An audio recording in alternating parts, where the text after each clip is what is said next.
Hello guys, welcome to our vlog, to my vlog. Ito yung yung place nila nanay. Ganda no. Yung siding area. Basta dun sa lampas ng water district. Yun. Kaya ito yung pinaka doon yung pinaka-ulo ng Malumpati doon. Ganda no. Alam mo sa totoo lang ang sarap mamuhay dito. Napaka-simple lang. It's a simple life but there's full of happiness and I have a lot of relatives there. Here. I mean here in Candari. Malumpati Spring. Ayan ito na. Diba? Hindi lang sa ganitong place. It's a blessing. Hi!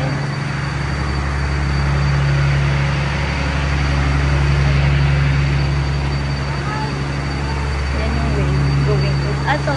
Malumpati, water district. Ito, the supply water in Pandan. It came from here. Yeah.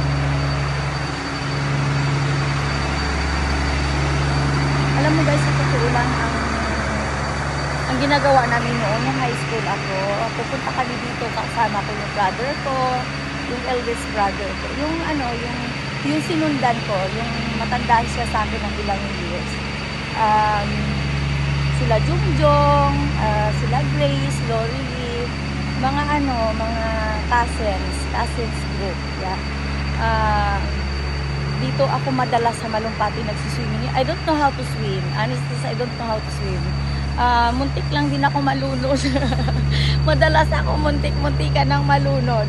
Alam mo, sinisisi ko si kuya, mamaya mamatay lang ako kuya. Sumbong kita kay tatay talaga. Manta ka lang talaga mamaya. Ganun na ako pag galit na galit ako sa kapatid ko na gusto kong tirisin, hindi ko matiris.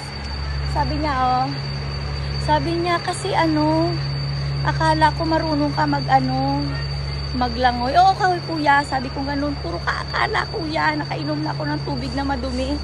Ay, Diyos ko, ang dami pa nagsiswimming noon. As in, sukang-suka na talaga ako sa ginagawa ng aking kapatid. Tignan mo guys, ang ganda, tignan mo. Diba? Ang ganda-ganda dito. As in, bakit ko ginustong pumunta dito kasi ang ganda-ganda ng lugar na ito. Iikot ko lang para makita nyo, napaka-peaceful ng maririnig mo yung ng mga kulig, ng insekto.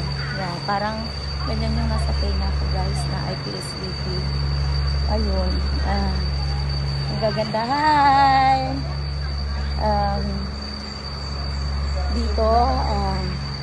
Dito sila nagpaparent. May naman, may income siya. Hindi ko alam kung yung pinapaano nila dito, pero ang ganda. Tignan mo. Tignan mo. Pag pinagmasdan mo yung ilog, tignan mo. Alam mo dati, alam mo yung gulong, yung goma, ginagawa namin yung salbabida, yung salbabida, yung life jacket na ginagamit kami, yung round. Uupo kami dyan kami nag-i-start, we bring there. Tapos uupo kami, pero alam mo ako, hindi talaga ako marunong maglangoy guys. Nangyari na nahulog ako kasi ginano ni kuya, niyugyog ni kuya yung parang wheels, yung sa gitna ng wheels. Nahulog ako. Buti na lang nakakapit ako kay Jungjong.